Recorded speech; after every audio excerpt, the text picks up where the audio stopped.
Sueño libertad para todos los que están secuestrados hoy en medio de la selva. Tranquila, tranquila, tranquila. Sueño con la paz. Bienvenido a la libertad. Gracias. Bienvenido a la libertad. Final de esta injusta guerra. La libertad, Misael. Sueño con tantas cosas que quiero que sean realidad. Tranquilo, bienvenido a la libertad. Un 30% de los secuestrados mueren en cautiverio. Cuando mamá diera la plata, a mí me iban a matar. Ojalá vinieran a rescatarme, no me importa que me maten, yo quiero que esto termine. Llevo más de 7 años en prisión. Aún estoy vivo. Estar junto a ti, que no muera nunca nuestro Hay que unos amor. 100 metros en línea recta. 100 metros la guerrilla de aquí. Si como prisioneros quieren hablar mal de la guerrilla, pueden hacerlo porque no están obligados a hablar bien. ¿Qué sensaciones tienes al verle? De repudio, de rechazo. A un primo hermano, José Alejandro Aristizábal, fue secuestrado y asesinado. ¿Su guerrilla se ha financiado con los secuestros? Sí. Históricamente se ha financiado con los secuestros. Papá, yo quiero que usted me saque de acá lo más pronto posible.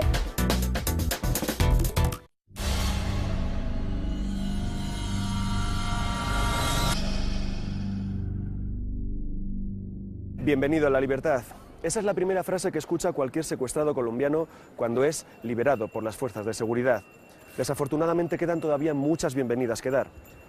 Imagínense un país como España, con los mismos habitantes, unos 44 millones. Imagínense que en estos momentos tuviéramos a 3.200 personas secuestradas. Que cada día, una persona desapareciera de su casa. Terrible, ¿verdad? Pues esta es la realidad que está viviendo Colombia. Un país que afortunadamente empieza a vivir un cierto despertar cívico y social contra ese tipo de violencia. A Colombia se le nota cansada, aburrida de esta situación, o como dicen allí, están hartos de tanto secuestro. Aunque las cifras son escandalosas, la falta de rigor de las autoridades hace que se computen en esos 3.200 secuestrados los que fueron asesinados o simplemente no avisaron de su liberación. Aún así, en estos momentos hay un mínimo de 1.500 personas enterradas en la oscuridad de un zulo o encadenadas en lo más profundo de la selva. Podríamos decir que solo las FARC tiene más de 700 secuestrados, solamente las FARC. El ELN tiene más de 400. Tenemos las cifras ya cerradas del año 2007. ¿Cuántos secuestros se produjeron en Colombia? En 2007 fueron 521. Hemos pasado de tener alrededor de 9 secuestros diarios a tener más o menos un secuestro diario. Aunque la delincuencia común también se ha apuntado a este negocio, son las guerrillas principalmente las que se financian con esta práctica. Y son las FARC, la organización bolivariana que dice luchar por una Colombia mejor repartida, las que mayor crueldad exhiben con sus secuestrados. A 700 de ellos los quieren dejar tiesos tras pagar un rescate, y a otros 40 los denominan canjeables. Son los policías, soldados y políticos que la guerrilla utiliza para chantajear al gobierno. Algunos de ellos llevan 10 años pudriéndose en la jungla. Don Morales, venga, salga. Salga, sí, tranquilo. Saque sus cositas. Tranquilo que la policía salga. Saque sus cositas de la cabeza de ahí. Es la policía, salga. Salga. En los próximos minutos vamos a escuchar las voces de las víctimas, de sus victimarios, de las familias, de los expertos y sobre todo va a hablar Ingrid Betancourt, la más conocida, la única mujer canjeable que les queda a las FARC, la más maltratada, la más sufrida, la que empezó de esta manera su última carta, su última prueba de vida, 6 años después de su secuestro. 8:30 de la mañana, desde las selvas de Colombia. Mañana lluviosa, como mi alma. Y verla, yo inicialmente me alegré muchísimo, porque teníamos, como te dije, 4 años y 3 meses. Pero luego, a los pocos minutos de estar viéndola, pues me doy cuenta de que está en muy mal estado, de que está totalmente desnutrida, delgada, muy triste. A mí me partió el corazón.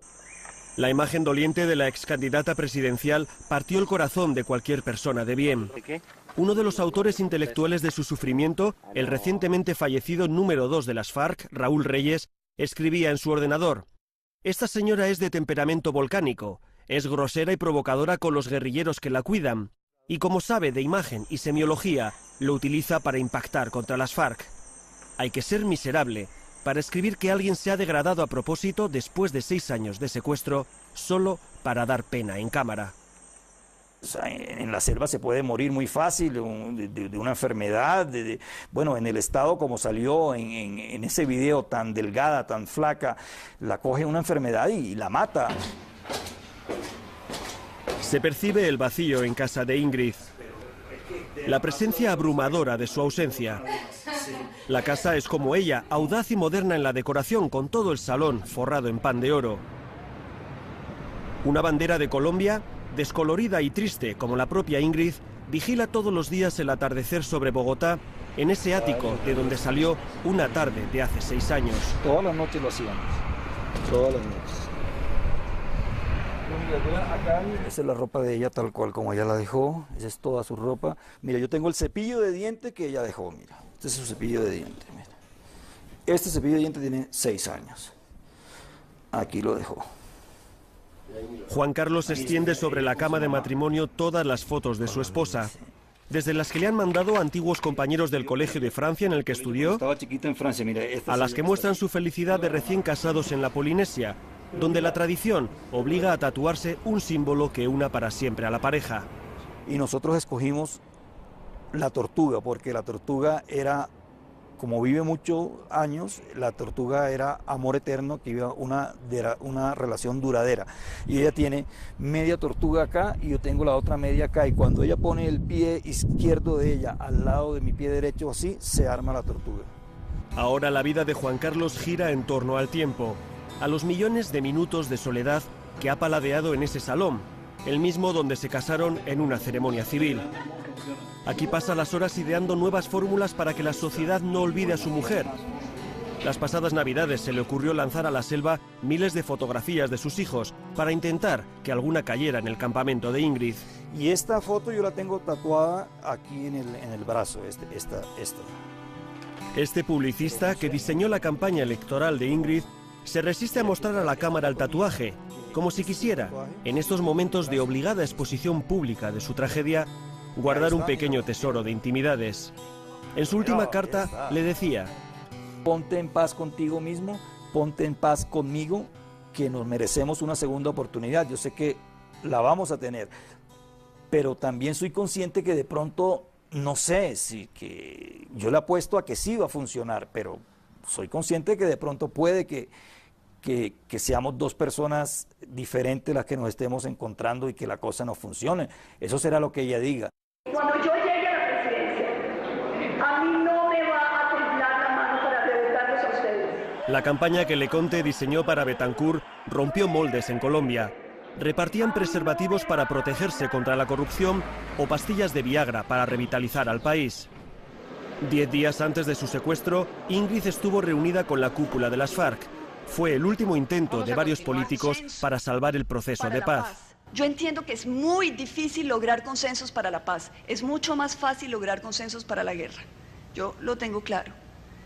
Pero ese consenso para la paz es lo que puede fortalecer a las FARC.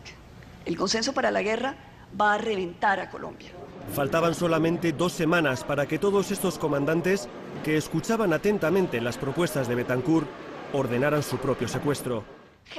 Da la sensación de que los guerrilleros no perdonaron las palabras de Ingrid, sus frases crudas y directas ante las cámaras. No más secuestros. No más secuestros. Que las FARC se comprometan a no secuestrar más y a liberar los secuestrados. Eso es una decisión que ustedes aquí pueden tomar. Este es el comandante Andrés París. En uno de los recesos del encuentro, mandó a uno de sus hombres con una propuesta para Ingrid. Allí se estaba jugando la última partida por la paz del país, pero ese hombre solo pensaba en una cosa: ¿Qué es esto? Mira, este es el papelito que le da el guerrillero a Ingrid en esa reunión que dice: Ingrid, de casualidad no trajiste Viagra para que le regales a Andrés París, que es otro de los jefes guerrilleros, unas 12 cajitas. 12 cajitas. Hágame el favor. Fíjate. Y poco después... A los 10 días de esto, la secuestro. A los 10 días. Estos casi 6 años de cautiverio me han demostrado que no soy ni tan inteligente, ni tan resistente, ni tan valiente como yo creía. ¿La mantienen encadenada? Sí, constantemente sometida a castigos. El castigo consiste en encadenarla las 24 horas y encadenarla o sea, pues de un extremo de la cadena en su cuello y el otro extremo a un árbol. A ella es la que peor tratan porque ella es la que más los confronta, la más contestataria, la que no deja la que más pelea con ellos, la que más lucha y esa es la que peor tratan. Ingrid es consciente de ser la joya de la corona de las FARC por su condición de candidata presidencial y por ser ciudadana francesa. Yo creo que es importante. Es la canjeable más valiosa, pero ¿qué es un canjeable? Estos son los canjeables. 42 policías, militares y políticos que la guerrilla mantiene retenidos en condiciones infrahumanas para cambiarlos por 500 prisioneros de las FARC. La guerrilla quiere que el gobierno les despeje de soldados una región del tamaño de Guipúzcoa y allí hacer el intercambio. El gobierno se niega a ceder territorio. La guerrilla lo llama acuerdo humanitario. Que de humanitario no tiene nada, porque son las personas en la cárcel que salen a los 5, 10, 15 años con salud, con educación, con visita de sus familiares, etcétera, frente a unas personas que están arrebatadas de su hogar y pudriéndose en la selva. Dentro de la operación Marquetalia del bloque oriental de las FARC, así llaman la operación. El que habla es el estratega militar de las FARC, conocido como Mono Jojoy, el mismo que saluda a sus guerrilleros antes del combate. En estas imágenes, grabadas por la propia guerrilla hace 10 años, están preparando el asalto a la ciudad de Mitú.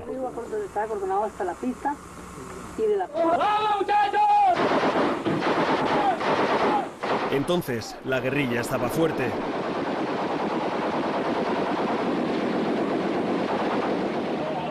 Entonces, se dedicaban a lanzar bombonas de butano como si fueran morteros, sin importarles mucho dónde caían. Entonces tenían todas las armas que querían e incluso se permitían grabar sus propios vídeos de propaganda. Respetar la vida, suministrar auxilio médico, alimentación, un trato humanitario y digno a los prisioneros de guerra vencidos en combate. Y de aquellos combates, en los que llegaron a poner en jaque al Estado, consiguieron un botín humano que todavía están rentabilizando. Casi 200 prisioneros que han ido soltando en un tira y afloja de varios años hasta quedarse solo con oficiales y políticos. Así se dirigía en el año 2001 el Mono Jojoy a sus secuestrados. Porque hay informaciones precisas que los quieren rescatar a sangre y fuego. Nuestra misión es responder por ustedes. Hay que entender al Mono Jojoy. Para el guerrillero, responder por un secuestrado es asesinarlo a sangre fría si alguien intenta rescatarlo. Responder por el secuestrado es mantenerlo alejado de su familia durante 10 años. Responder es encadenarlo del cuello a un árbol durante 24 horas al día. Ese es el trato que tras este discurso el Mono Jojoy dispuso para los que denominó como prisioneros de guerra. Prisionero de guerra es cuando se enfrentan dos estados, cuando son dos ejércitos legítimos. No cuando un grupo de delincuentes tiene secuestrados a un grupo de personas. Si no fuera porque ellos tienen estas personas secuestradas, la comunidad internacional y por supuesto los colombianos con mayor consideración no tendrían ningún interés de hablar con ellos. Los tiempos de las FARC son muy distintos a los tiempos, yo diría, de Occidente, a los tiempos de nuestra sociedad colombiana. El tiempo parece no correr contra ellos y parece estar detenido con los cautivos. La vida aquí no es vida, es un desperdicio lúgubre de tiempo. Vivo o sobrevivo en una hamaca tendida entre dos palos. Dicen los militares y los antiguos secuestrados que hay dos maneras de distinguir a un guerrillero de las FARC, por sus botas de agua y por la palidez extrema de su rostro. Y es que la guerrilla del luminoso ideario bolivariano no ve nunca el sol, está siempre escondida en esta tupida selva en la que ni siquiera se puede ver el cielo. Por eso los secuestrados siempre dicen que su mayor miedo es que se los trague la selva, es decir, el olvido. Sufrimos, estamos a la expectativa de que no nos olviden. Esta es la única prueba de vida enviada por el secuestrado más reciente de las FARC, el capitán de policía Guillermo Solórzano, capturado el verano del año pasado. Su esposa Julia lleva una chapa en su jersey que dice sí al acuerdo humanitario. Nuestra niña lo vio. Ella estaba en el momento del secuestro, vio cuando se llevaron a su papá, o sea que ya yo no podía cambiarle la versión de los hechos. Fue un sábado. La familia Solórzano pasaba la tarde en la piscina de un amigo, cuando guerrilleros de las FARC entraron y se llevaron a un industrial de la zona y al propio capitán de policía. Es que estas no se ven bien. Estas fueron el día del secuestro. Pedirles que me perdonen, porque yo sé que por culpa mía, de cierta forma, ellos viven en un permanente sufrimiento y en una permanente preocupación. Yo lo que siento realmente es como esa tristeza en el alma de ver la situación en la que él se encuentra. Ahora a Julia solo le queda mirar y mirar las fotos de su marido. Repasar internet constantemente en busca de un nuevo mensaje de las FARC y hacerse fuerte ante la posibilidad de que pasen 10 años, su hija se haga mujer y su marido siga en la selva. Agradezco a Dios que hasta el momento me ha permitido vivir más de 3 años más. A la guerrilla no le conviene que a un secuestrado se le muera. Cuando pagaran el dinero, me iban a matar. Allí se va a sobrevivir. El dolor, cuando no se convierte en verdugo, es un gran maestro. Agradezco a Dios que hasta el momento me ha permitido vivir más de 3 años más de vida. Porque el coronel Luis Mendieta es el militar de más alto rango en manos de las FARC. Cuando grabó esta prueba de vida llevaba 3 años secuestrado. A día de hoy lleva 10. Mendieta aguantó varias horas al frente de 60 policías la acometida de casi 1000 guerrilleros, muy superiores en armamento. 16 agentes murieron y él cayó preso con otros 48 policías. Desde entonces se ha erigido como el referente jerárquico y moral de todos los secuestrados militares. Mi coronel Mendieta fue como un padre para nosotros, por su experiencia, por su grado, por su forma de ser con nosotros. Y me mandó una carta que refleja la disciplina, la dignidad, a un extremo que yo dije, no, este señor es admirable.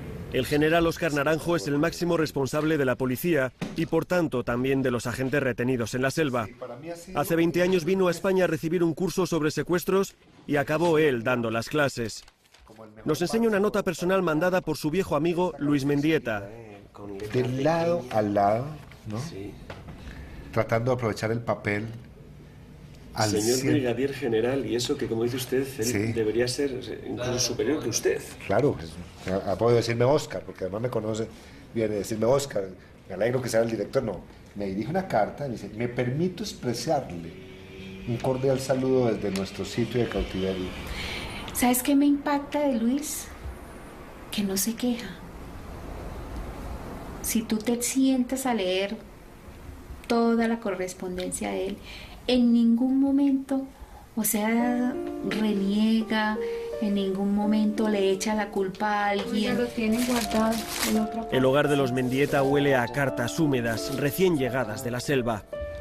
Su mujer, sus 2 hijos, hablan del padre con devoción, de una manera que va más allá que el amor filial. Una Biblia en el salón está siempre abierta por el Salmo 90. Nuestros días pasan como suspiros. Para el coronel, son ya más de 3.600 días. Afuera se olvida que aquí hay alguien perdido en la selva, que alguien está cautivo, retenido, secuestrado, plagiado, como se quiera utilizar el término, que hay alguien allá que está privado de su libertad en la selva. Entonces, las propias FARC grabaron este mensaje hace 7 años.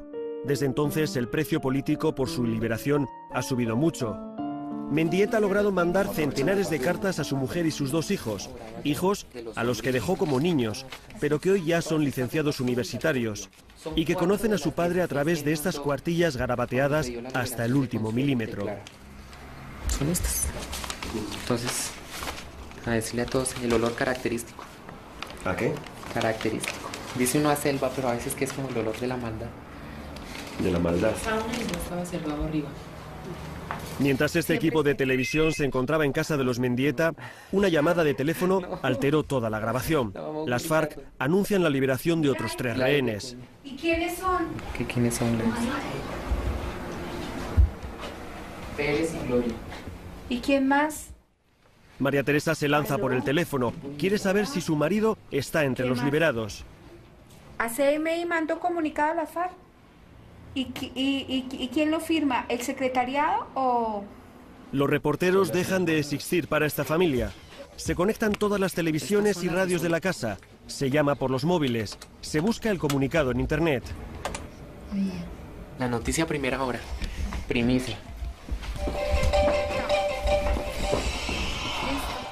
Importante información, pues, repetimos, en un comunicado enviado desde las montañas de Colombia, las FARC anunciaron la libertad de estos 3 políticos. Recordemos los nombres de los excongresistas: Luis Eladio Pérez, Orlando Beltrán, Gloria Polanco. Recordemos que ellos en las pruebas de supervivencia, pues, describieron el grave estado.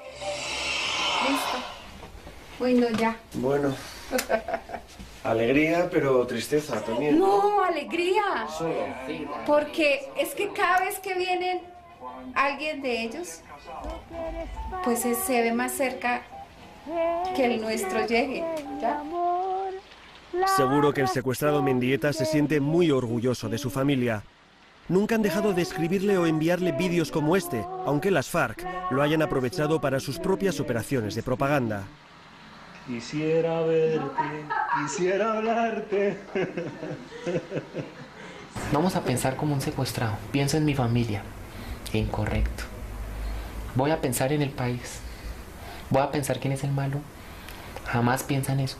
Solo piensan una situación. Me voy a levantar. Me voy a comer mi plato de comida. Me voy a acostar a dormir. Y ya. Al otro día me levanto y miro a ver qué hago. No, el pensamiento no puede ir más allá porque es mortificarse uno mismo.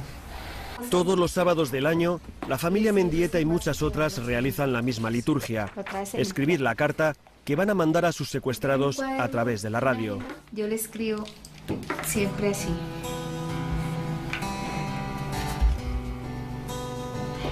Buenos días, mi amado. Recibe el calor de un beso y un abrazo a través de la distancia. Y mis deseos de bienestar físico, mental, espiritual, extensivo a tus compañeros de cautiverio. Las voces del secuestro se emite todos los sábados en Radio Caracol de 12 a 5 de la madrugada. Apenas hay publicidad, es casi un espacio de servicio público que conecta con la vida a los que están encadenados en la selva. María Isabel, ¿te gustaría que el programa se acabara algún día? Esa sería la esperanza y yo creo que uno de los mayores logros que en ese momento nosotros quisiéramos sería ese. Que las voces del secuestro llegaran a su fin y ojalá que todos los secuestrados salieran a la libertad. Sueño libertad. Los familiares vienen en persona o mandan sus mensajes por teléfono. Desde estos micrófonos los secuestrados van sabiendo detalles de su familia, buenos y malos. En 10 años se han anunciado demasiadas pérdidas de maridos, esposas o padres. Por eso los mensajes son a veces alegres, a veces melancólicos y a veces desgarradores. Buenos días, papá. A través de la distancia te envío otro mensaje. Sabes que siempre trato de que ustedes usen su imaginación. Hoy les voy a pedir el favor otra vez de que cierren sus ojos y voy a hacer otro ejercicio. Qué curiosa simbiosis se establece entre una de las radios más beligerantes con el terrorismo y la organización que más lo patrocina. Resulta que las FARC necesitan de este espacio para mantener alta la moral de sus secuestrados, para que sigan con ganas de vivir. A la guerrilla no le conviene que un secuestrado se le muera. y la forma pues más razonable que ellos han encontrado es dejarlos escuchar ese programa. Por eso continuamente los dotan de pilas y radiecito para que ellos a esta hora tengan la oportunidad de escuchar ese programa. Los mensajes que nosotros le mandamos a través de la radio es placer puro. Ella da las gracias, nos pide que le mandemos más porque es lo único que tiene ella para seguir viviendo, y sin embargo la guerrilla a veces la castiga quitándole el radio. Es horrible. Pienso en mis niños, son los mismos y ya son otros. Y cada segundo de mi ausencia, de no poder estar ahí con ellos, todas las oportunidades perdidas de ser su mamá, me envenenan los momentos de infinita soledad. Como si me pusieran suero con cianuro, gota a gota, por entre las venas. Al vicepresidente de Colombia, Francisco Santos, todo el mundo le sigue llamando Pacho. Y sigue siendo el mismo tipo amable y acogedor que se pasó 2 años exiliado en Madrid. Esta entrevista se vio 2 veces interrumpida por la entrada de sus hijos a darle un beso. Como mi casa está aquí, ellos tienen obligación de que entran y vienen y saludan y no importa en lo que yo esté. Entonces, pero bueno, sigamos. Santos fue secuestrado en 1992 por orden del capo Pablo Escobar. Estuvo 8 meses encadenado a una cama. Le dio tiempo a pensar mucho, sobre todo en lo que quería su familia.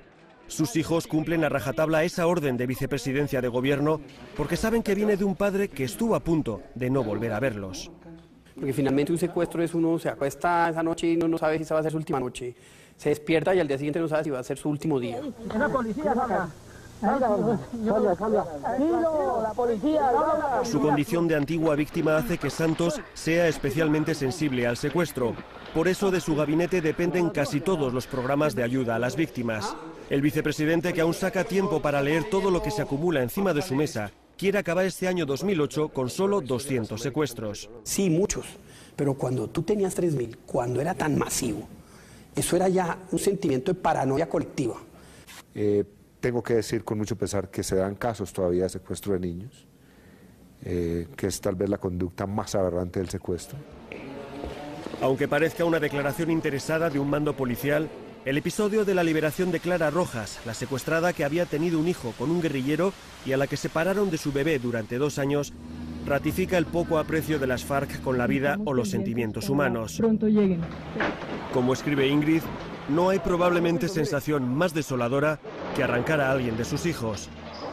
El niño. Pero existe, en este negocio del secuestro en Colombia, todavía una situación peor: el secuestro de los propios hijos.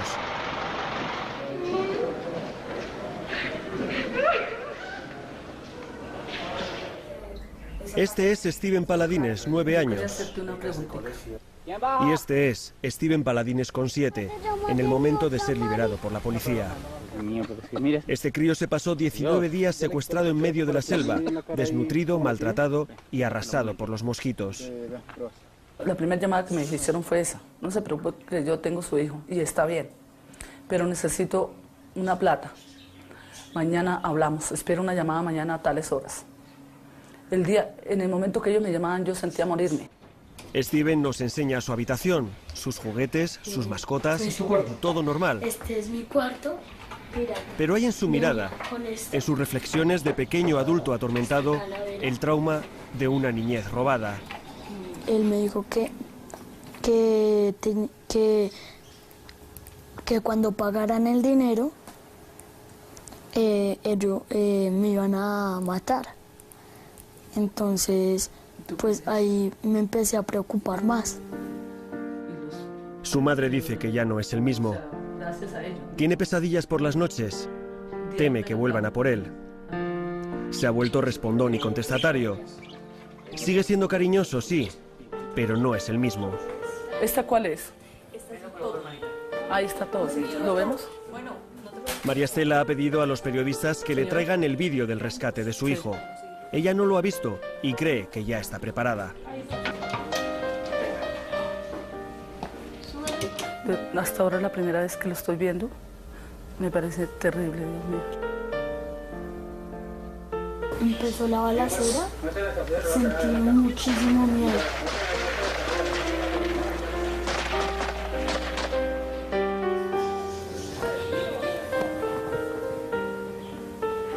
Ay, no. Hola, chiqui.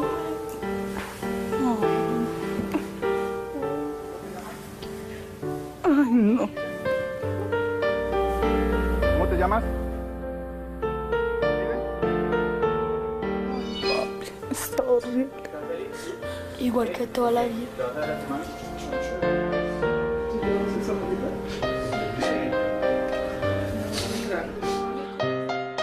¿Estás feliz? ¿Sí? ¿Por qué? ¿Te vas a ver a tu mami? Qué rico. Mándale un beso a tu mamá. Ahí te lo mandé.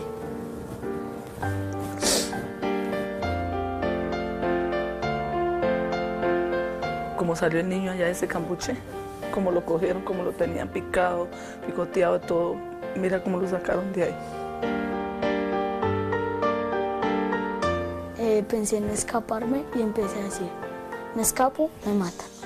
No me escapo, no me mata. Mejor así. El riesgo que tenemos en los secuestros cortos es que efectivamente esta persona se enfrenta a una situación que no puede dominar. Es decir, ver a llorar a una señora o un niño, ver a gritar a un anciano, cosas así, y que se le dispara una bala por únicamente que se caiga. Steven lloró mucho en su secuestro, como lloró Dagoberto Ospina, al que maltrataron con ahínco para que su prueba de vida doblara de dolor a sus padres. Enfermo, por favor, que me dé acá. Sáqueme rápido, yo estoy sufriendo mucho. Aunque sus captores le pusieron unas botas llenas de barro para aparentar que estaba en la selva con la guerrilla, Dagoberto se pasó 10 meses en un zulo de la ciudad de Cali. Entre los delincuentes, comunes y también llorando, había 2 mujeres. Mucho lloró Lucas Wasson, que se pasó 4 meses en manos del Frente 25 de las FARC. Aquí están sus secuestradores.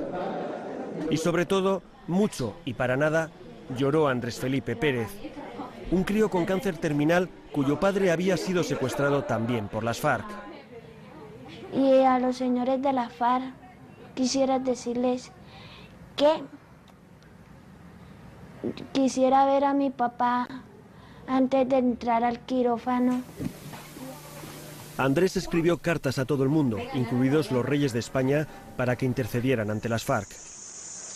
Esta es la prueba de vida de su padre, el cabo José Norberto Pérez, cuando todavía no sabía del mal estado de su hijo. Los extraño, los quiero mucho.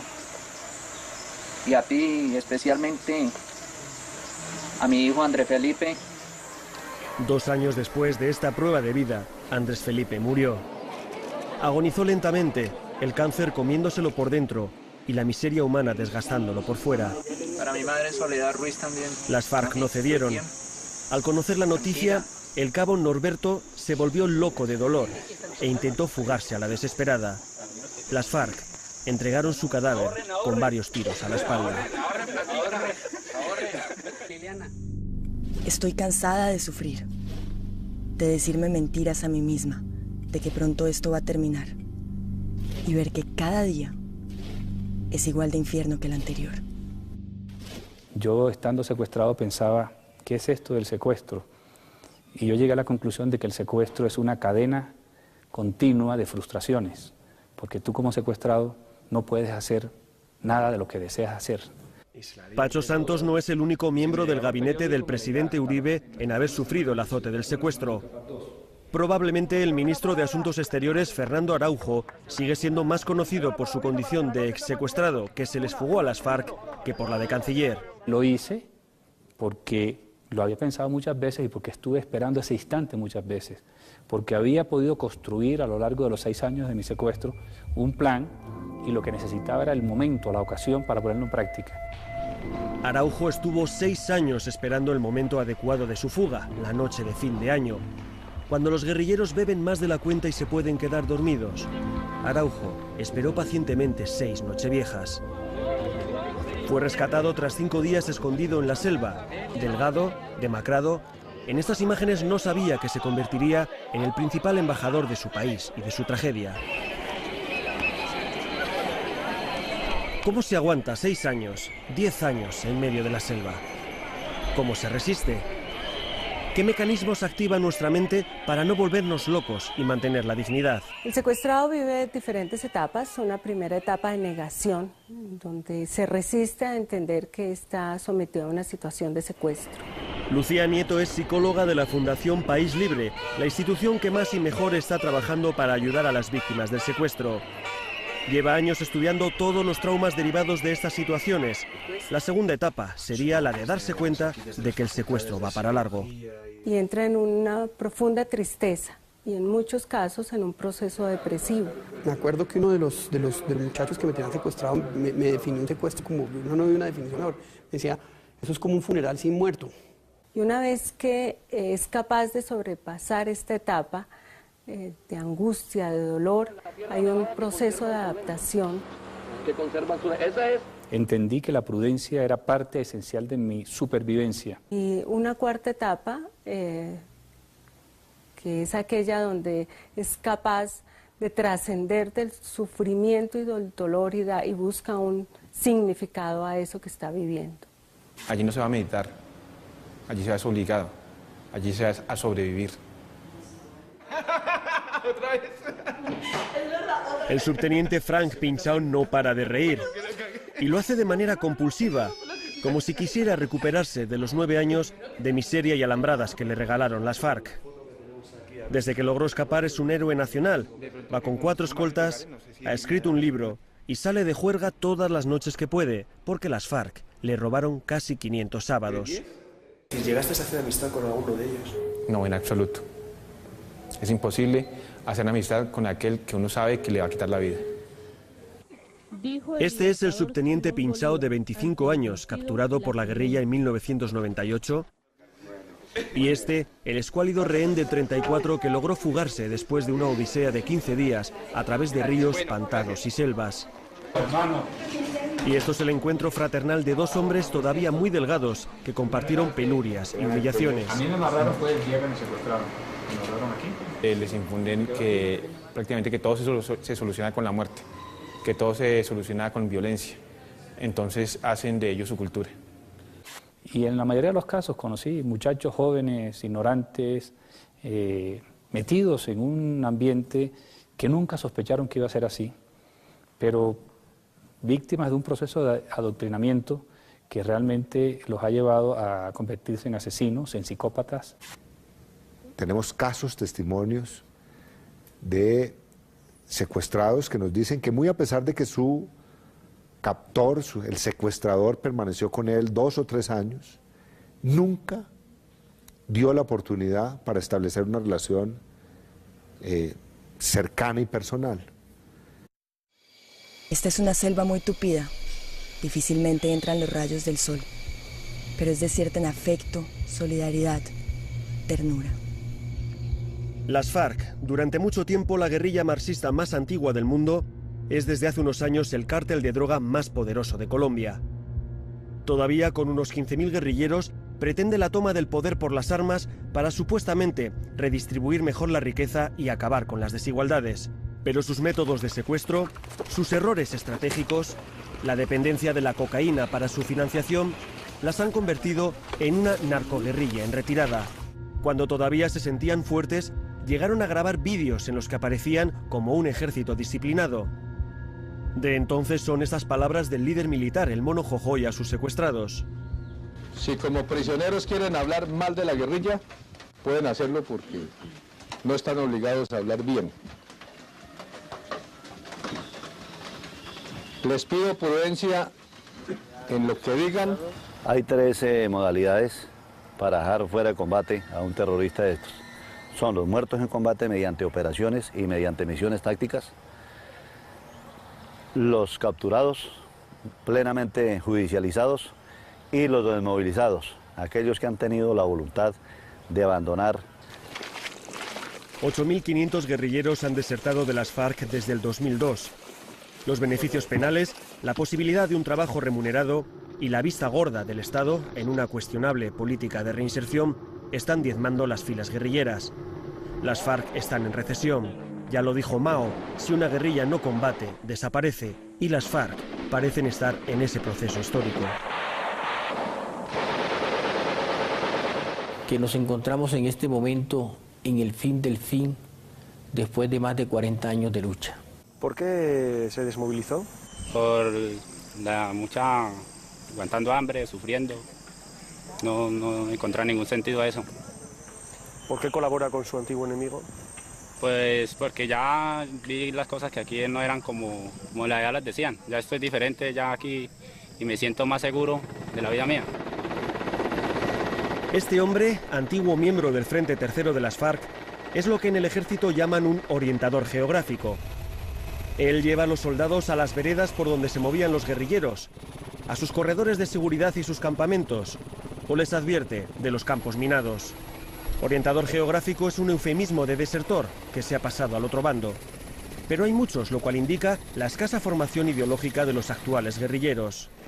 El helicóptero que nos transporta lleva víveres y munición a esta unidad de contrainsurgencia. Estamos en algún lugar de las montañas del Caquetá, solo se puede llegar por aire y escoltados por otro helicóptero artillado que mantiene a raya a la guerrilla. El oficial al mando nos recibe como una curiosa diversión que romperá la rutina de combate de sus hombres. Pues vivimos una zozobra, porque en cualquier momento, como usted observa el terreno, en cualquier momento las unidades están expuestas a encontrarse con los narcoterroristas de las FARC. Los soldados son todos muy jóvenes. Viven en cambuches improvisados como la misma guerrilla. Buscan las cimas de las colinas para poder asegurar el campamento de incursiones insurgentes y salen cada día para empujar a los guerrilleros hacia el interior de la selva. ¿Eso es guerrilla? Sí. ¿Cerca como de cerca? Por ahí que unos 100 metros en línea recta. ¿100 metros la guerrilla de aquí? Sí. ¿En línea recta? Sí, pueden estar aquí en este hueco hablando. Aquí donde estuvieron ahorita los hostigamientos, ahí pueden estar hablando. Pero se os nota muy tranquilos para tener a 100 metros a la guerrilla. No hay que tener miedo al enemigo, sino respeto. Arriba, arriba, arriba.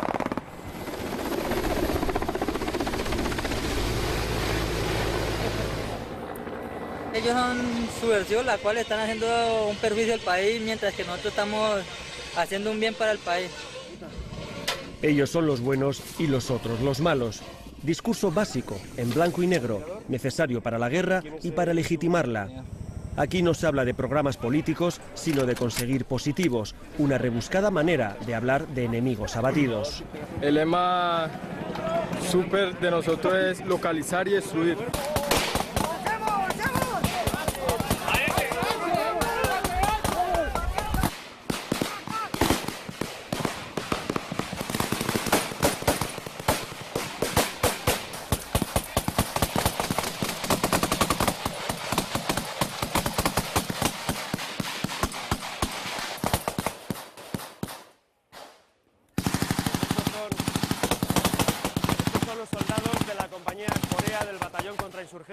Esto es un pequeño simulacro que nos están haciendo, pero estos mismos soldados ayer entraron en combate con la guerrilla, mataron a 4 personas, tan solo nos dejan estar media hora aquí, así que han hecho este pequeño simulacro para que vean cuál es su día a día, aquí en las montañas del Caquetá.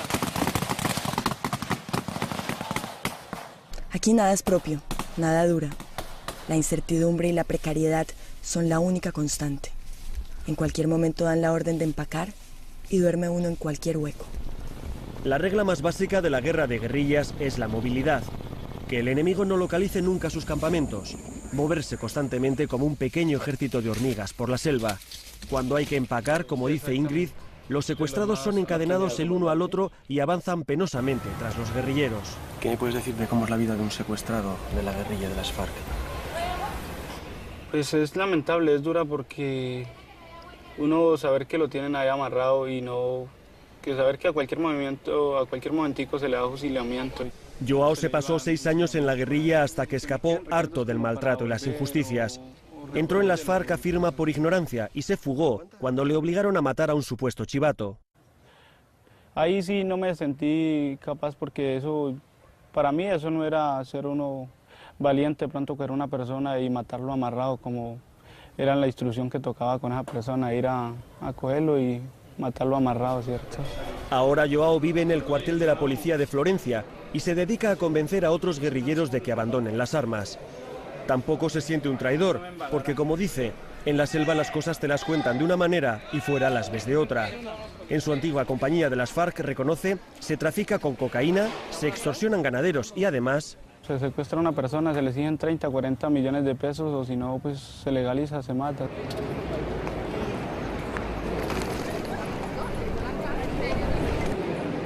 Datos oficiales, en el 2007 se registraron 107 secuestros cometidos por el ELN, que es un grupo del cual no se habla. ¿Su guerrilla se ha financiado con los secuestros?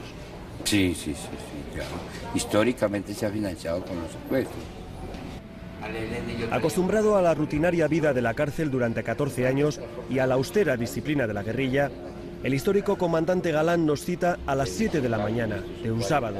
Lleva 2 años negociando un acuerdo de paz con el gobierno como representante del Ejército de Liberación Nacional, una guerrilla marxista con profundas convicciones cristianas.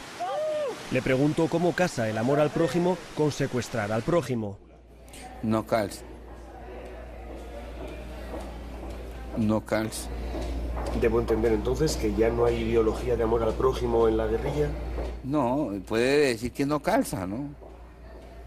Sí, usted dice cómo calza entre el amor al prójimo y eso, o existe lo uno o lo otro, ya no calza, ¿no? El líder de los llamados helenos tiene un aire de respetable profesor universitario al que la barba y algunos comentarios le proporcionan cierto aura de iluminado. El gobierno le sacó de la cárcel para negociar y le ha puesto escolta por si acaso. Confiesa fuera de cámara su actual rechazo a las armas y que en estos momentos solo espera un buen morir. Le digo entonces si existe un buen matar y dice tajantemente que no. Yo creo que es una tragedia política todo el tema como se está manejando ahorita, el tema de los secuestrados por parte de las FARC. Eso pesa mucho va a pesar mucho sobre la historia de la insurgencia en Colombia. El apetito se me bloqueó. El pelo se me cae en grandes cantidades. No tengo ganas de nada. Y creo que esto último es lo único que está bien. No tener ganas de nada. Para al menos quedar libre de deseos. El dolor, cuando no se convierte en verdugo, es un gran maestro. A mí me enseñó. Lo único que quiere es que eso se termine. No importa si uno acaba muerto. Lo presionan bastante para que cuando haya una prueba de vida, entonces el secuestrado esté tan desesperado al hablar a una cámara que transmita a la familia lo desesperado que está porque lo maltratan. Son drásticas las opciones y todo, de pronto chantajes. Por lo menos su familia no quiere dar la plata, a usted le queda poquita vida. Es decir, la pérdida inmediata y definitiva hasta que recupere tu libertad de la autoestima. Es un mecanismo terrible. Seas presidente de una compañía, seas empleado de servicio. Jean-Pierre Fegó es el vicepresidente del Grupo Geos, una empresa de seguridad global que, entre otras cosas, interviene en las negociaciones de clientes secuestrados. Su primer consejo es alejar a la familia de la negociación para que los delincuentes no se aprovechen de ese componente emocional. Fegó intervino en el secuestro de la mezquita de París en el 85, así que sabe de lo que habla. Cuando el primer contacto es terrible, es violento. Y hay que, la persona que negocia, sea familia, el talento que tiene que desarrollar para decir, hombre, hablamos, tranquilo, vamos a... Y es muy difícil. La policía. ¿Cómo? ¿Ganó la policía? La policía, amigo. Vinimos por usted. Nombre. ¿Cómo llama usted? Alberto. Dios los bendiga mucho, Dios los proteja por esta acción tan buena que han hecho por mí. Todas estas personas han tenido suerte de salir vivas, aunque siempre vivirán con el miedo de que sus captores vuelvan para vengarse. Pero ¿cuántos de esos 3.200 secuestrados oficialmente están muertos? ¿Cuántas familias vivirán para siempre con la presencia de un desaparecido? La costumbre de algunos grupos, de grupos guerrilleros, es secuestrar a una persona. La secuestran e inmediatamente le toman una prueba de vida, una fotografía, un video. Luego la asesinan y la entierran. Para darle la prueba de vida se demora un tiempo. Eso hace que la familia se desespere y acepte cualquier cosa. En 1992, a un primo hermano, José Alejandro Aristizábal, fue secuestrado y asesinado en el municipio de Frontino. Él era médico Y como nuestra familia, pues muchísimas en Colombia, creo que la mayoría... Como dice Juanes, como su familia, muchas. Quizás por eso, por haber vivido la tragedia tan cerca, Juanes tiene una especial sensibilidad con el drama de su país.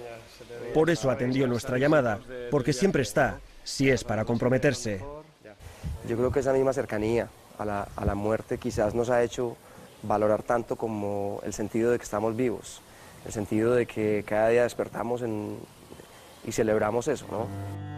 He dado muchas batallas, he tratado de escaparme en varias oportunidades, he intentado mantener la esperanza como quien mantiene la cabeza fuera del agua, pero mamita, me doy por vencida.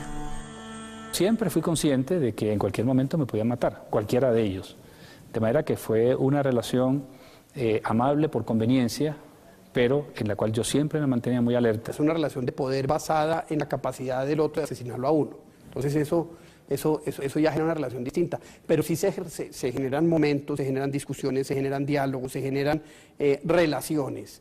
Debe ser muy difícil hacerte amigo de un secuestrador, aunque sea por conveniencia. En Colombia no hay síndrome de Estocolmo, no hay identificación ideológica o filosófica con los secuestradores. Hay, en algunos casos, un agradecimiento momentáneo a quien no te ha matado. Un sentimiento que desaparece rápido cuando brotan otras sensaciones de lo más profundo de la víctima. Un llanto constante, incontrolable en el ex secuestrado, o si no hay llanto, es como de una nostalgia, tristeza y rabia. A cualquier momento pueden salir ellos y pues yo siento miedo. Siempre termino asqueado de hablar con ellos. Incluso uno siente la mala energía de la persona. Cuando siente hablar con él, siente que está hablando con un asesino, con un secuestrador, con un psicópata, ¿Y la con respuesta enfermo. es siempre que es un negocio? Y la respuesta es que es un negocio, el dinero, siempre es eso.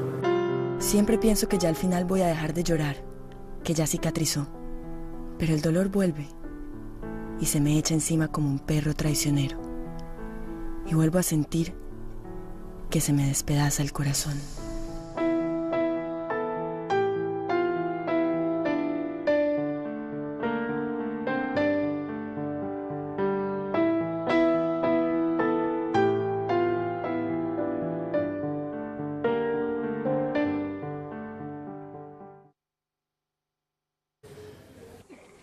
Este es el subteniente Pinchao, de 25 años, capturado por la guerrilla en 1998. Y este, el escuálido rehén de 34 que logró fugarse después de una odisea de 15 días a través de ríos, pantanos y selvas. Y esto es el encuentro fraternal de dos hombres todavía muy delgados que compartieron penurias y humillaciones. A mí lo más raro fue el día que me secuestraron. Me secuestraron aquí. Les infunden que prácticamente que todo se soluciona con la muerte, que todo se soluciona con violencia. Entonces hacen de ellos su cultura. Y en la mayoría de los casos conocí muchachos jóvenes, ignorantes, metidos en un ambiente que nunca sospecharon que iba a ser así, pero víctimas de un proceso de adoctrinamiento que realmente los ha llevado a convertirse en asesinos, en psicópatas. Tenemos casos, testimonios de secuestrados que nos dicen que muy a pesar de que su captor, el secuestrador, permaneció con él 2 o 3 años, nunca dio la oportunidad para establecer una relación cercana y personal. Esta es una selva muy tupida, difícilmente entran los rayos del sol, pero es desierta en afecto, solidaridad, ternura. Las FARC, durante mucho tiempo la guerrilla marxista más antigua del mundo, es desde hace unos años el cártel de droga más poderoso de Colombia. Todavía con unos 15.000 guerrilleros, pretende la toma del poder por las armas para supuestamente redistribuir mejor la riqueza y acabar con las desigualdades. Pero sus métodos de secuestro, sus errores estratégicos, la dependencia de la cocaína para su financiación, las han convertido en una narcoguerrilla en retirada. Cuando todavía se sentían fuertes, llegaron a grabar vídeos en los que aparecían como un ejército disciplinado. De entonces son estas palabras del líder militar, el Mono Jojoy, a sus secuestrados.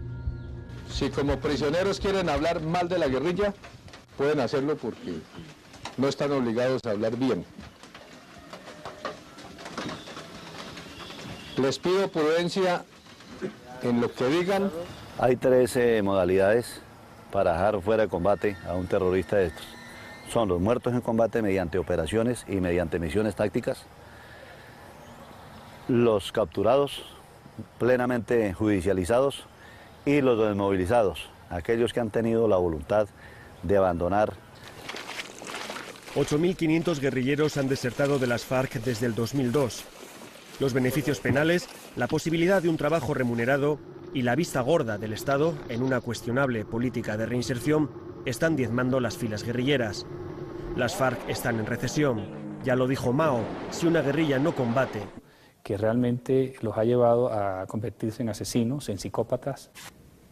Tenemos casos, testimonios de secuestrados que nos dicen que muy a pesar de que su captor, el secuestrador, permaneció con él 2 o 3 años, nunca dio la oportunidad para establecer una relación cercana y personal. Esta es una selva muy tupida. Difícilmente entran los rayos del sol, pero es desierta en afecto, solidaridad, ternura. Las FARC, durante mucho tiempo la guerrilla marxista más antigua del mundo, es desde hace unos años el cártel de droga más poderoso de Colombia. Todavía con unos 15.000 guerrilleros, pretende la toma del poder por las armas para supuestamente redistribuir mejor la riqueza y acabar con las desigualdades.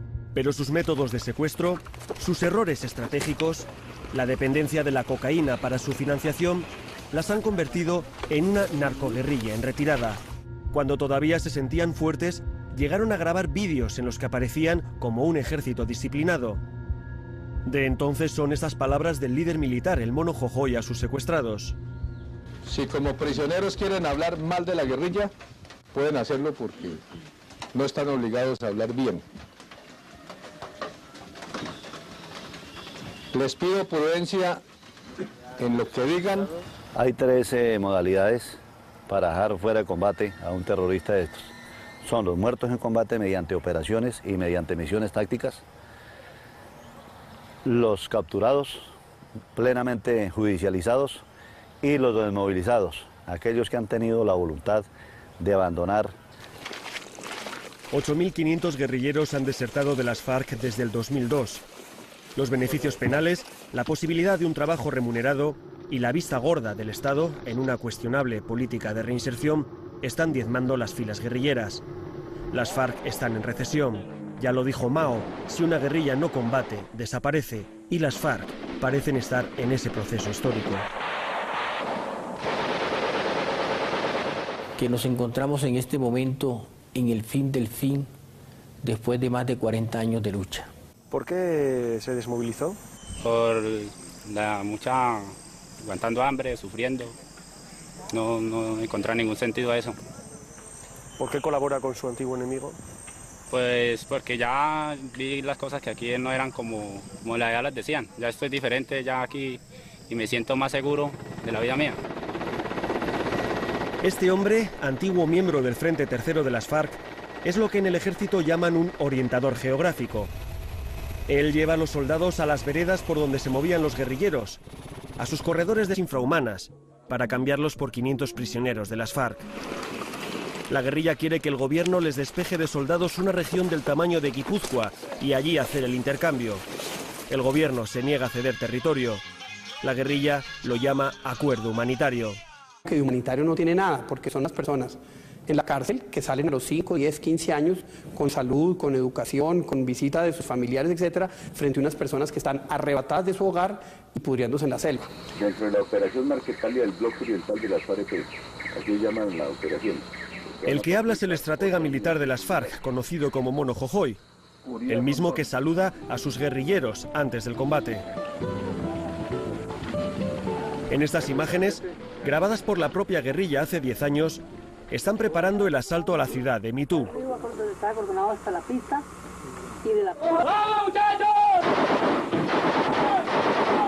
Entonces, la guerrilla estaba fuerte.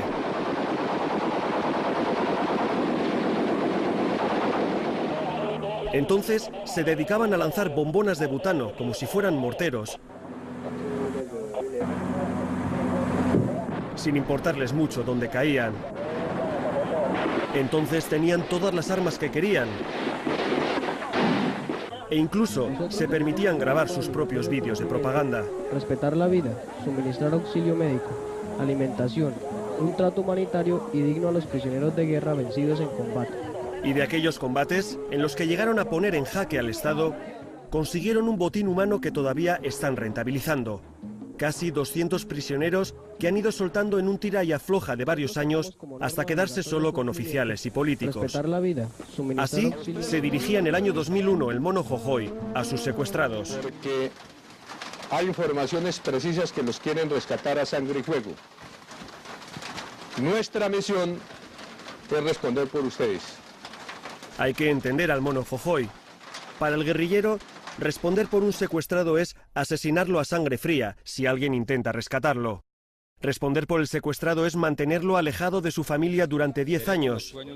Responder es encadenarlo del cuello a un árbol durante 24 horas al día. Ese es el trato que tras este discurso el Mono Jojoy dispuso para los que denominó como prisioneros de guerra. Prisionero de guerra es cuando se enfrentan dos estados, cuando son dos ejércitos legítimos. No cuando un grupo de delincuentes tiene secuestrados a un grupo de personas. Si no fuera porque ellos tienen estas personas secuestradas, la comunidad internacional y por supuesto los colombianos con mayor consideración no tendrían ningún interés de hablar con ellos. Los tiempos de las FARC son muy distintos a los tiempos, yo diría, de Occidente, a los tiempos de nuestra sociedad colombiana. Puede que seamos dos personas diferentes las que nos estemos encontrando y que la cosa no funcione. Eso será lo que ella diga. Cuando yo llegue a la presidencia, a mí no me va a temblar la mano para reventarlos a ustedes. La campaña que Leconte diseñó para Betancur rompió moldes en Colombia. Repartían preservativos para protegerse contra la corrupción o pastillas de Viagra para revitalizar al país. 10 días antes de su secuestro, Ingrid estuvo reunida con la cúpula de las FARC.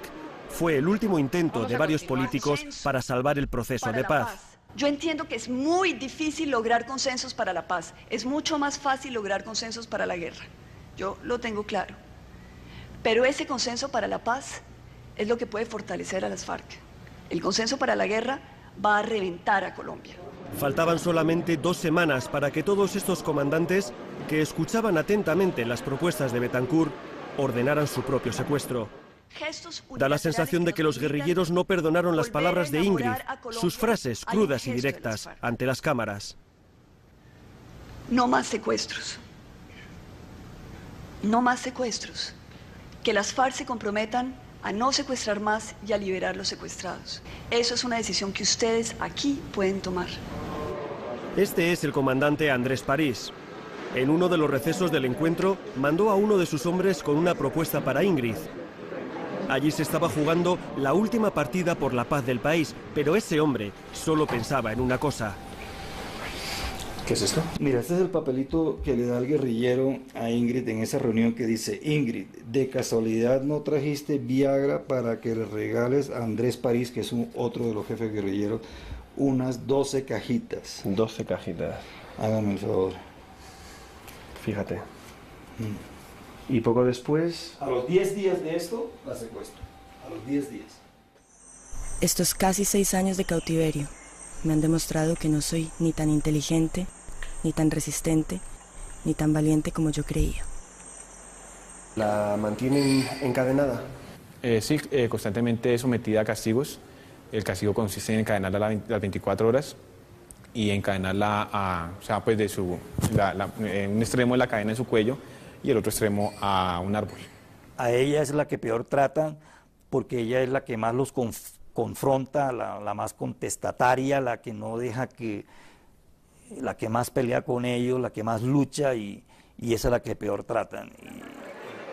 Ingrid es consciente de ser la joya de la corona de las FARC por su condición de candidata presidencial y por ser ciudadana francesa. Yo creo que es importante. Es la canjeable más valiosa, pero ¿qué es un canjeable?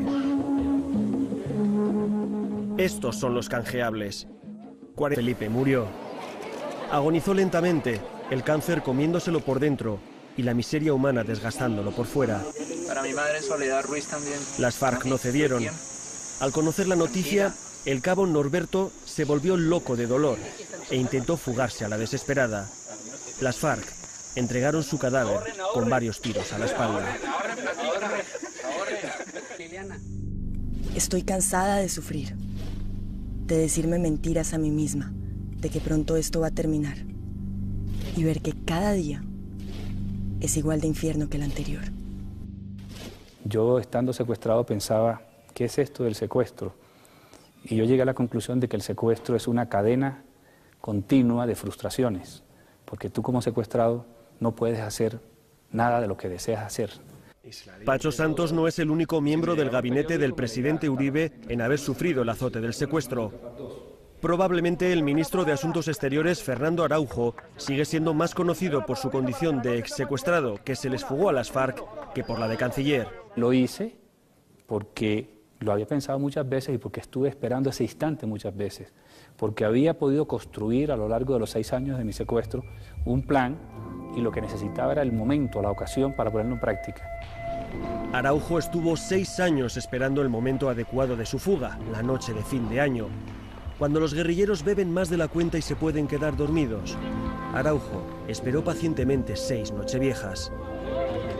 Fue rescatado tras 5 días escondido en la selva, delgado, demacrado. En estas imágenes no sabía que se convertiría en el principal embajador de su país y de su tragedia. ¿Cómo se aguanta 6 años, 10 años en medio de la selva? ¿Cómo se resiste? ¿Qué mecanismos activa nuestra mente para no volvernos locos y mantener la dignidad? El secuestrado vive diferentes etapas. Una primera etapa de negación, donde se resiste a entender que está sometido a una situación de secuestro. Lucía Nieto es psicóloga de la Fundación País Libre, la institución que más y mejor está trabajando para ayudar a las víctimas del secuestro. Lleva años estudiando todos los traumas derivados de estas situaciones. La segunda etapa sería la de darse cuenta de que el secuestro va para largo. Y entra en una profunda tristeza y en muchos casos en un proceso depresivo. Me acuerdo que uno de los muchachos que me tenían secuestrado me definió un secuestro como, no vi una definición ahora, me decía, eso es como un funeral sin muerto. Y una vez que es capaz de sobrepasar esta etapa, de angustia, de dolor, hay un proceso de adaptación. Entendí que la prudencia era parte esencial de mi supervivencia. Y una cuarta etapa, que es aquella donde... Pues es lamentable, es dura porque uno saber que lo tienen ahí amarrado y no... que saber que a cualquier movimiento, a cualquier momentico se le da fusilamiento. Joao se pasó 6 años en la guerrilla hasta que escapó harto del maltrato y las injusticias. Entró en las FARC, afirma, por ignorancia y se fugó cuando le obligaron a matar a un supuesto chivato. Ahí sí no me sentí capaz porque eso, para mí eso no era ser uno valiente, pronto coger una persona y matarlo amarrado como era la instrucción que tocaba con esa persona, ir a cogerlo y matarlo amarrado, ¿cierto? Ahora Joao vive en el cuartel de la policía de Florencia y se dedica a convencer a otros guerrilleros de que abandonen las armas. Tampoco se siente un traidor, porque como dice, en la selva las cosas te las cuentan de una manera y fuera las ves de otra. En su antigua compañía de las FARC, reconoce, se trafica con cocaína, se extorsionan ganaderos y además... Se secuestra a una persona, se le exigen 30, 40 millones de pesos o si no, pues se legaliza, se mata.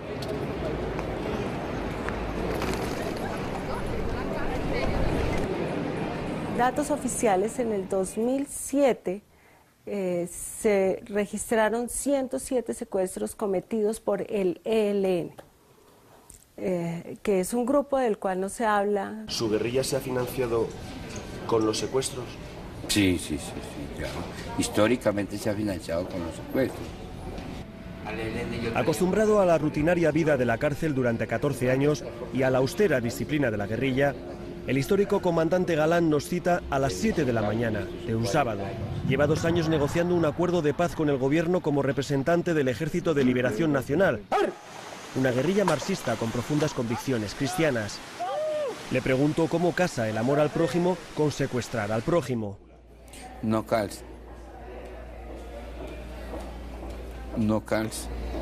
¿Debo entender entonces que ya no hay ideología de amor al prójimo en la guerrilla? No, puede decir que no calza, ¿no? ¿Sí? Si usted dice cómo calza entre el amor al prójimo y eso, o existe lo uno o lo otro, ya no calza, ¿no? El líder de los llamados helenos tiene un aire de respetable profesor universitario al que la barba y algunos comentarios le proporcionan cierto aura de iluminado. El gobierno le sacó de la cárcel para negociar y le ha puesto escolta por si acaso. Confiesa fuera de cámara su actual rechazo a las armas y que en estos momentos solo espera un buen morir. Le digo entonces si existe un buen matar y dice tajantemente que no.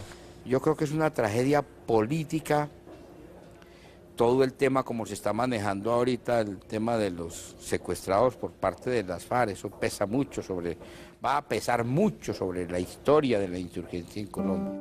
El apetito se me bloqueó.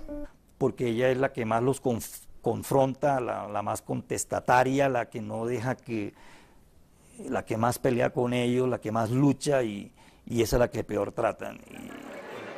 Ingrid es consciente de ser la joya de la corona de las FARC, por su condición de candidata presidencial y por ser ciudadana francesa. Yo creo que es importante. Es la canjeable más valiosa, pero ¿qué es un canjeable? Estos son los canjeables. 42 policías, militares y políticos que la guerrilla mantiene retenidos en condiciones infrahumanas para cambiarlos por 500 prisioneros de las FARC. La guerrilla quiere que el gobierno les despeje de soldados una región del tamaño de Guipúzcoa y allí hacer el intercambio. El gobierno se niega a ceder territorio. La guerrilla lo llama acuerdo humanitario. Que de humanitario no tiene nada, porque son las personas en la cárcel que salen a los 5, 10, 15 años con salud, con educación, con visita de sus familiares, etcétera, frente a unas personas que están arrebatadas de su hogar y pudriéndose en la selva. Dentro de la operación Marquetalia del bloque oriental de las FARC, así llaman la operación. El que habla es el estratega militar de las FARC, conocido como Mono Jojoy, el mismo que saluda a sus guerrilleros antes del combate. En estas imágenes, grabadas por la propia guerrilla hace 10 años, están preparando el asalto a la ciudad de Mitú.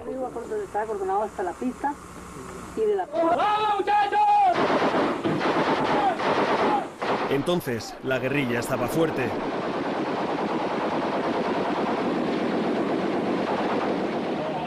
Entonces se dedicaban a lanzar bombonas de butano como si fueran morteros,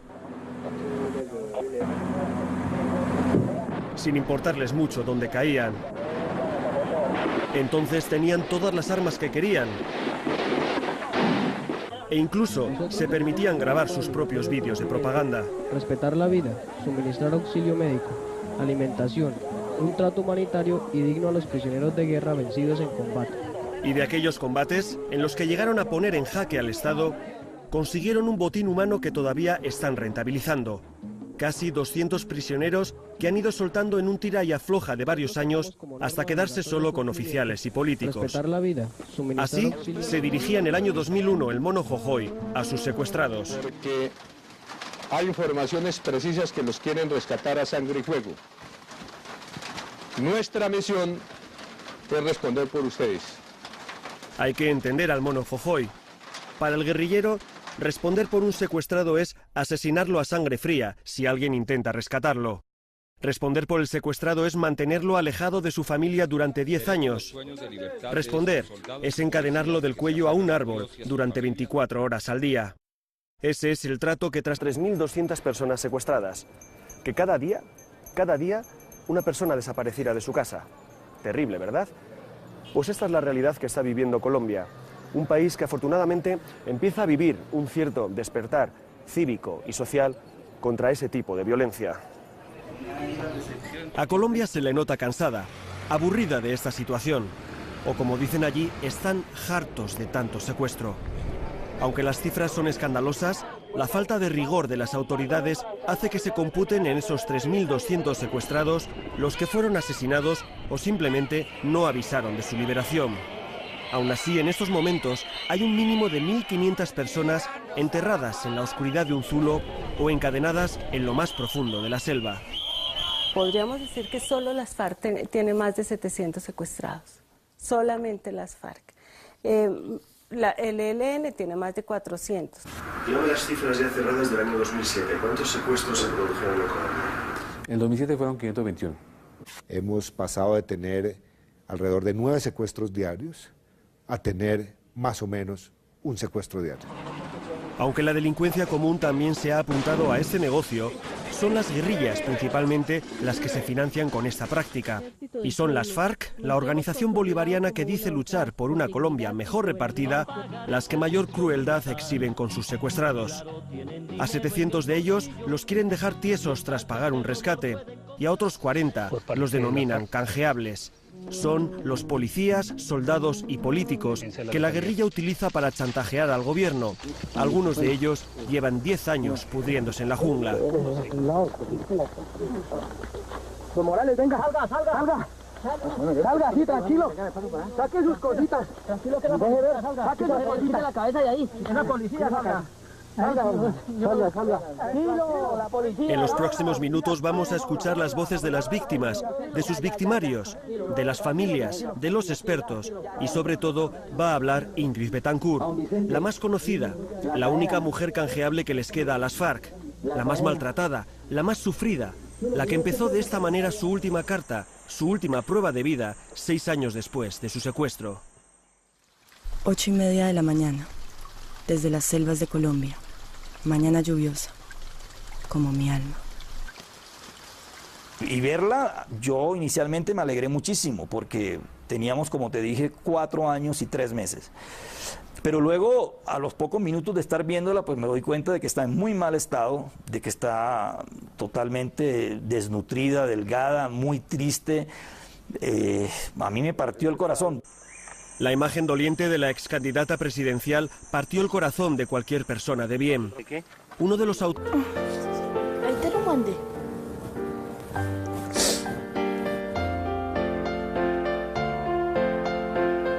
Como salió el niño allá de ese cambuche, como lo cogieron, como lo tenían picado, picoteado, todo. Mira cómo lo sacaron de ahí. Pensé en escaparme y empecé a decir, me escapo, me matan. No me escapo, no me matan. Mejor así. El riesgo que tenemos en los secuestros cortos es que efectivamente esta persona se enfrenta a una situación que no puede dominar. Es decir, ver a llorar a una señora, a un niño, ver a gritar a un anciano, es así, y que se le dispara una bala por únicamente que se caiga. Steven lloró mucho en su secuestro, como lloró Dagoberto Ospina, al que maltrataron con ahínco para que su prueba de vida doblara de dolor a sus padres. Enfermo, por favor, que me dé acá. Que me rápido, yo estoy sufriendo mucho. Aunque sus captores le pusieron unas botas llenas de barro para aparentar que estaba en la selva con la guerrilla, Dagoberto se pasó 10 meses en un zulo de la ciudad de Cali. Entre los delincuentes, comunes y también llorando, había 2 mujeres. Mucho lloró Lucas Wasson, que se pasó 4 meses en manos del Frente 25 de las FARC. Aquí están sus secuestradores. Y sobre todo, mucho y para nada, lloró Andrés Felipe Pérez, un crío con cáncer terminal cuyo padre había sido secuestrado también por las FARC. Y a los señores de la FARC quisiera decirles que quisiera ver a mi papá antes de entrar al quirófano. Andrés escribió cartas a todo el mundo, incluidos los reyes de España, para que intercedieran ante las FARC. Esta es la prueba de vida de su padre, el cabo José Norberto Pérez, cuando todavía no sabía del mal estado de su hijo. Los extraño, los quiero mucho. Y a ti, especialmente, a mi hijo Andrés Felipe. 2 años después de esta prueba de vida, Andrés Felipe murió. Agonizó lentamente, el cáncer comiéndoselo por dentro y la miseria humana desgastándolo por fuera. Para mi madre Soledad Ruiz también. Las FARC no cedieron. Al conocer la noticia, el cabo Norberto se volvió loco de dolor e intentó fugarse a la desesperada. Las FARC entregaron su cadáver con varios tiros a la espalda. Estoy cansada de sufrir, de decirme mentiras a mí misma, de que pronto esto va a terminar y ver que cada día es igual de infierno que el anterior. Yo estando... Arriba.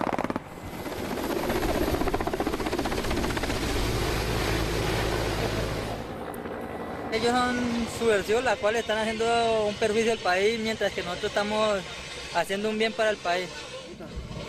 Ellos son los buenos y los otros los malos. Discurso básico, en blanco y negro, necesario para la guerra y para legitimarla. Aquí no se habla de programas políticos, sino de conseguir positivos, una rebuscada manera de hablar de enemigos abatidos. El lema súper de nosotros es localizar y destruir.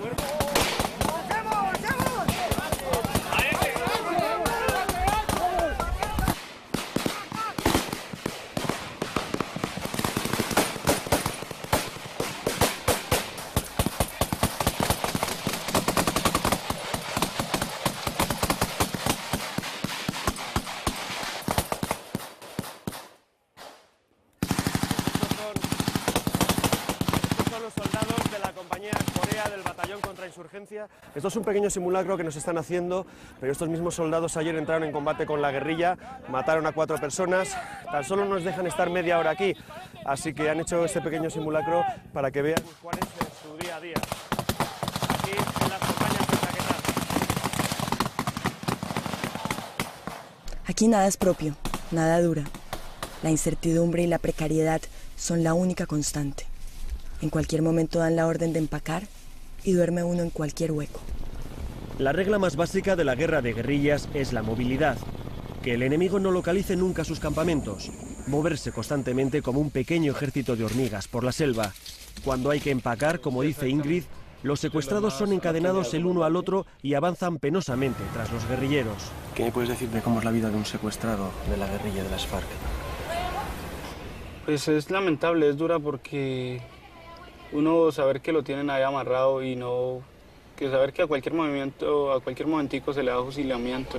Joao se pasó 6 años en la guerrilla hasta que escapó harto del maltrato y las injusticias. Entró en las FARC, afirma, por ignorancia y se fugó cuando le obligaron a matar a un supuesto chivato. Ahí sí no me sentí capaz porque eso, para mí eso no era ser uno valiente, pronto que era una persona y matarlo amarrado como era la instrucción que tocaba con esa persona, ir a cogerlo y matarlo amarrado, ¿cierto? Ahora Joao vive en el cuartel de la policía de Florencia y se dedica a convencer a otros guerrilleros de que abandonen las armas. Tampoco se siente un traidor, porque como dice, en la selva las cosas te las cuentan de una manera y fuera las ves de otra. En su antigua compañía de las FARC, reconoce, se trafica con cocaína, se extorsionan ganaderos y además se secuestra a una persona, se le exigen 30, 40 millones de... Volvernos locos y mantener la dignidad. El secuestrado vive diferentes etapas. Una primera etapa de negación, donde se resiste a entender que está sometido a una situación de secuestro. Lucía Nieto es psicóloga de la Fundación País Libre, la institución que más y mejor está trabajando para ayudar a las víctimas del secuestro. Lleva años estudiando todos los traumas derivados de estas situaciones. La segunda etapa sería la de darse cuenta de que el secuestro va para largo. Y entra en una profunda tristeza y en muchos casos en un proceso depresivo. Me acuerdo que uno de los muchachos que me tenían secuestrado me definió un secuestro como, no vi una definición ahora, me decía, eso es como un funeral sin muerto. Y una vez que es capaz de sobrepasar esta etapa, de angustia, de dolor, hay un proceso de adaptación. Entendí que la prudencia era parte esencial de mi supervivencia. Y una cuarta etapa, que es aquella donde es capaz de trascender del sufrimiento y del dolor y busca un significado a eso que está viviendo. Allí no se va a meditar, allí se va a ser obligado, allí se va a sobrevivir. El subteniente Frank Pinchao no para de reír y lo hace de manera compulsiva, como si quisiera recuperarse de los 9 años de miseria y alambradas que le regalaron las FARC. Desde que logró escapar es un héroe nacional, va con 4 escoltas, ha escrito un libro y sale de juerga todas las noches que puede, porque las FARC le robaron casi 500 sábados. ¿Llegaste a hacer amistad con alguno de ellos? No, en absoluto. Es imposible hacer amistad con aquel que uno sabe que le va a quitar la vida. Este es el subteniente Pinchao de 25 años, capturado por la guerrilla en 1998. Y este, el escuálido rehén de 34 que logró fugarse después de una odisea de 15 días a través de ríos, pantanos y selvas. Hermano, Y esto es el encuentro fraternal de dos hombres todavía muy delgados que compartieron penurias y humillaciones. A mí lo más raro fue el día que me secuestraron. Me mandaron aquí. Les infunden que prácticamente que todo se soluciona con la muerte, que todo se soluciona con violencia. Entonces hacen de ellos su cultura. Y en la mayoría de los casos conocí muchachos jóvenes, ignorantes, metidos en un ambiente que nunca sospecharon que iba a ser así, pero víctimas de un proceso de adoctrinamiento que realmente los ha llevado a convertirse en asesinos, en psicópatas. Tenemos casos, testimonios de secuestrados que nos dicen que muy a pesar de que su captor, el secuestrador, permaneció con él 2 o 3 años, nunca dio la oportunidad para establecer una relación. Salir vivas, aunque siempre vivirán con el miedo de que sus captores vuelvan para vengarse. Pero ¿cuántos de esos 3.200 secuestrados oficialmente están muertos? ¿Cuántas familias vivirán para siempre con la presencia de un desaparecido? La costumbre de algunos grupos, de grupos guerrilleros, es secuestrar a una persona. La secuestran e inmediatamente le toman una prueba de vida, una fotografía, un video. Luego la asesinan y la entierran. Para darle la prueba de vida se demora un tiempo. Eso hace que la familia se desespere y acepte cualquier cosa. En 1992, a un primo hermano, José Alejandro Aristizábal, fue secuestrado y asesinado en el municipio de Frontino. Él era médico. Y como nuestra familia, pues muchísimas en Colombia, creo que la mayoría... Como dice Juanes, como su familia, muchas. Quizás por eso, por haber vivido la tragedia tan cerca, Juanes tiene una especial sensibilidad con el drama de su país. Por eso atendió nuestra llamada, porque siempre está, si es para comprometerse. Yo creo que esa misma cercanía a la muerte quizás nos ha hecho valorar tanto como el sentido de que estamos vivos, el sentido de que cada día despertamos y celebramos eso, ¿no? He dado muchas batallas, he tratado de escaparme en varias oportunidades, he intentado mantener la esperanza como quien mantiene la cabeza fuera del agua, pero mamita, me doy por vencida. Siempre fui consciente de que en cualquier momento me podían matar, cualquiera de ellos, de manera que fue una relación amable por conveniencia, pero en la cual yo siempre me mantenía muy alerta. Es una relación de poder basada en la capacidad del otro de asesinarlo a uno. Entonces eso ya genera una relación distinta. Pero sí se generan momentos, se generan discusiones, se generan diálogos, se generan relaciones. Debe ser muy difícil hacerte amigo de un secuestrador, aunque sea por conveniencia. En Colombia no hay síndrome de Estocolmo, no hay identificación ideológica o filosófica con los secuestradores. Hay, en algunos casos, un agradecimiento momentáneo a quien no te ha matado. Un sentimiento que desaparece rápido cuando brotan otras sensaciones de lo más profundo de la víctima. Un llanto constante, incontrolable en el ex secuestrado, o si no hay llanto, es como de una nostalgia, tristeza y rabia. A cualquier momento pueden salir ellos y pues yo siento miedo. Siempre termino asqueado de hablar con ellos. Incluso uno siente la mala energía de la persona. Cuando siente hablar con él, siente que está hablando con un asesino.